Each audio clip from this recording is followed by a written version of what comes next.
بچے ساتھ ہو، صحرا کا علاقہ ہو، تپتی ہوئی ریت ہو، اتنے کٹھن اور سخت حالات، چاروں جانب موت ہی موت، دور دور تک اپنوں کا نام و نشان کوئی نہیں، اور اکیلے فیصلہ کرنے والے امام حسین، باقی سارے بچے ہیں یا عورتیں، سارے بڑے اکیلے 19 لوگوں کو ایک بار میں حضرت ایسے ہی تماشا بنا دیا ہے۔ مظلوم تھے وہ تو رو رہے تھے، ہر مقرر یہ کہہ رہا ہے کہ وہ تو بار بار کہہ ابا پانی مل جائے، پانی آ جائے، ترس گئے۔ خدا کا خوف کرو، یہ دلیر لوگ تھے، ان کی باتیں آج بھی پڑھ کے دلیری پیدا ہوتی ہے، دلیری پیدا ہوتی ہے، دلیری۔ ایک ہاتھ کٹا، دوسرے پہ مشکیزہ وہ بھی کٹا۔ دیکھ لو میں پس منظر پہ ہوں ابھی تک، میں بتا رہا ہوں کہ جہاد کس کے خلاف تھا؟ ظالم حکمران کے خلاف، ظالم کافر کے خلاف نہیں، مشرک کے خلاف نہیں۔ حضرت امام حسین رضی اللہ تعالیٰ عنہ نے ہر جگہ ایک ہی بات کی کہ یزید شرابی ہے تو بچے کٹوا دوں گا، شرابی کو ووٹ۔ یہ ایک نہیں، ہر کتاب میں یہی لکھا، ہر کتاب میں، اور ہر مسلک کی کتاب۔ یزید چونکہ مجرے دیکھتا ہے، رنڈیوں کا ناچ دیکھتا ہے، بچے کٹوا دوں گا، اس کے ہاتھ میں ہاتھ۔ امام حسین نے فرمایا چونکہ اللہ کی حدوں کو توڑتا ہے، حقوق اللہ پامال کرتا ہے، حدود اللہ، بچے کٹوا دوں گا لیکن اس کے ہاتھ میں ہاتھ۔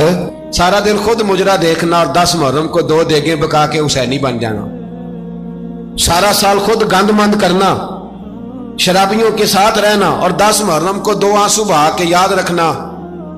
میں ہمیشہ کہتا ہوں، پھر کہہ رہا ہوں، جس کے موبائل میں گندے گانے ہیں، گند دیکھتا ہے، شرابی کبابی کا سپورٹر ہے، ووٹر ہے، یا مجرے دیکھتا ہے، آتا جاتا ہے، وہ یاد رکھے قیامت میں امام حسین کا ہاتھ ہوگا، اس کا گریبان ہوگا۔ ہم سے نہ رقم ہوں گے قصیدے یزید کے، ہم لوگ تو حسین کے سیرت نگار۔ حضرت عباس کا رٹا نہیں، ہم تو چاہتے ہیں امت اکٹھی ہو جائے، لیکن جو بندہ نبی پاک کی ماں کو دوزخی کہے، حضور کے باپ کو جہنمی کہے، یزید کو امیر المومنین کہے، اس کے ساتھ اتفاق رائے کر لیا جائے، یہ مذہب ہماری سمجھ میں نہیں آتا، بالکل نہیں آتا، قطعاً نہیں ہماری سمجھ میں آتا۔ کیسے اتحاد کر لیا جائے؟ یہاں تو میرے بھائی جو ہمارے ابا کا مخالف ہو، اس سے اتحاد نہیں ہوتا، اور جو نبی پاک کے والد کو دوزخی کہے، اس سے اتحاد ہو جائے۔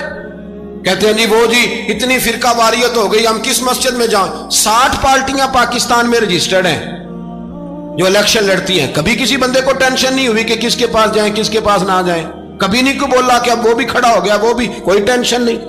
مذہب کی باری ٹینشن ہو جاتی ہے، اتنا بڑا مذہب ہوتا ہے بھائی، غلط بندے بھی آ ہی جاتے ہیں بیچ میں، تھوڑا پہچان کے چلنا پڑتا ہے صحیح کون ہے اور غلط۔ اور یہی تو ہمیں امام حسین نے بتایا ہے کہ مذہب کے اندر ہی تم نے شناخت کرنی ہے کہ بندہ ٹھیک کون ہے اور بندہ غلط۔ یہی تو کربلا ہے، یہی تو امام حسین نے بتایا، کفر اسلام نہیں، حق اور باطل۔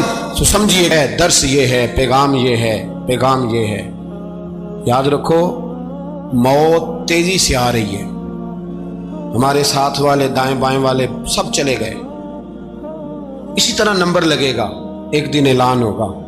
ضمیر کے قیدی بن کے زندگی نہ گزارو، بالکل نہ گزارو، یہ تھوڑی سی زندگی ہے دنیا سجن المومن۔ حق بات کرو، حق پہ ڈٹنا سیکھو، دین سمجھو، خبردار رسول پاک صلی اللہ علیہ وسلم کے دین میں ظالم، جابر، فاسق، فاجر کی کوئی گنجائش قطعاً نہیں ہے۔ اپنے آپ کو سمیٹو، اپنے آپ کو سنبھالو، دین میں اپنا کردار ادا کرنے کی کوشش کرو۔ دین طلب کرتا ہے ہم سے کہ ہم نے دین کو کیا دیا ہے۔ امام حسین نے سارا گھرانہ دین کے لیے دے دیا۔ ہمارا جو بچہ کسی کام کا نہیں رہتا اسے مدرسے داخل کراتا۔ ہم نے دین اتنا کمزور کر دیا ہے کہ عالم اگر شور نہ کریں، عالم اگر شور نہ کرے، زور نہ کرے، گھٹن والا ماحول ہو گیا، مذہب کی پوزیشن کمزور کر دی۔ اب جہاں تک اس بات کا تعلق ہے جی فرقے ہو گئے، تو میرے بھائی یہ کوئی اتنی خطرناک بات، یہ کوئی اتنا مشکل معاملہ نہیں ہے، یہ تو امام حسین نے بتا دیا تھا کہ یزید کے طور پر ایک غلط فرقہ کھڑا ہو گیا ہے، لہذا اس کا مقابلہ کرنا ہے۔ اس میں کوئی بری بات ہے، لیکن ایک سبق ہے بزرگوں کا کہ اگر سچی بات بھی نہیں کرنی تو پھر اس منبر کا حق ادا نہیں ہوتا۔ جو سچ بولے وہ حسینی ہے، جو ظالم کے سامنے کھڑا ہو جائے وہ حسینی ہے، جو مصلحت کوش ہو، جو کہے ٹائم نہیں، گراؤنڈ ریالٹی نہیں، حالات نہیں، طبیعت نہیں، موقع نہیں، تو ابھی امام حسین کے پیغام کو نہیں سمجھا۔ میں بہت سارے بزرگوں کا نام اس لیے نہیں لیتا کہ لوگ ایسے نہ کہیں کہ کسی کا نام کیش کرایا جا رہا ہے، لیکن میں نے سارے مناقب پڑھے ہیں۔ میں میری لائبریری میں کتابیں ہیں، میں پڑھتا رہتا ہوں، میں سفر میں بھی ساتھ رکھتا ہوں، لیکن حضرت شیخ عبدالصبور بیگ منشور ہزاروی کا شعر امام علی مقام کے مقابلے میں اس طرح کا ہے کہ مجھے سارے شاعروں سے زیادہ وزنی محسوس ہوتا ہے۔ انہوں نے کہا تھا اس شاہ مشرقین کی، اس نور عین کی مطلوب ہے جہاں کو قیادت حسین کی۔ دیکھیے ذرا حسن، اور ہر سو یزیدیوں کا زمانے میں زور ہے، ایک دو جگہ پہ نہیں، ہر سو یزیدیوں کا زمانے میں زور ہے۔ منشور آج پھر ہے ضرورت حسین کی، آج پھر ہے ضرورت ہے، آج لوگ حسینی بنے امام حسین کے نقش قدم پر۔ وہ کہتے ہیں زور ہو گیا یزیدیوں کا، یہ ہمارے بزرگ ہمیں بتا گئے۔ مسجد کی طرف توجہ کرو، اپنے بچوں کی نگہبانی کرو۔ دنیا کی زندگی اتنی مختصر ہے کہ ایک خواب لگے گا جب ہم جائیں گے دنیا، ایک خواب لگے گا، خواب تھا جو کچھ کے دیکھا، جو سنا افسانہ تھا۔ اہل بیت نبوت کا اسوہ عبادت ہے، ریاضت ہے، پردہ ہے، پرہیزگاری ہے، اس پر توجہ کریں۔ جن کی بچیاں سر نہیں ڈھانپتی وہ 10 محرم کو بے شک دیگ نہ پکایا کریں۔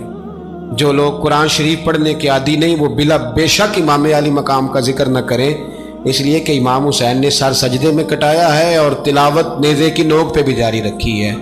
دین کے ساتھ اپنے آپ کو جوڑو، دیندار بنو، رسول اللہ کی غلامی اختیار کرو، ورنہ یہ زندگی کچھ ایسا وقت بھی لاتی ہے کہ جب زندگی بوجھ بن جاتی ہے۔ کچھ لوگ صحابہ کے بارے میں کمزور جملے بولتے ہیں، غلط باتیں کرتے ہیں، کچھ اہل بیت نبوت کے بارے میں غلط باتیں کرتے ہیں۔ یہ صرف سنی ہے جو حق چار یار کا نعرہ بھی کھل کے لگاتا ہے، اور یہ نعرہ حیدری یا علی بھی کھل کے لگاتا ہے۔ یہ اللہ نے صرف ہمیں مقام، وہ الگ بات ہے کہ ہم لوگ سننے کو تیار نہیں، سمجھنے کو تیار نہیں کہ اللہ نے ہمیں مرتبہ کتنا عطا فرمایا ہے۔ یہ صرف ہماری امام حسین کی شہادت کا کچھ تھوڑا سا پس منظر۔ شہادت ہمارے ہاں بیان ہوتی ہے اس انداز میں کہ لگتا ہے کہ کسی مظلوم بندے کو کسی نے پکڑا ہوا تھا تو وہ سارے اسے مار رہے تھے اور وہ منتیں کر رہا تھا کہ مجھے نہ مارو۔ اتنی ہائے ہائے کی جاتی ہے کہ محسوس ہوتا ہے کہ امام علی مقام بڑے پریشان تھے کہ کسی طریقے سے، اور ان کا خاندان بڑا تکلیف میں تھا کہ جلدی کہیں کربلا سے نکل جائے۔ حالانکہ اس دھرتی پہ، اس کائنات پہ صبر، شجاعت، استقامت اور حوصلہ جس سے کائنات سیکھے گی وہ صرف امام حسین ہی ہے۔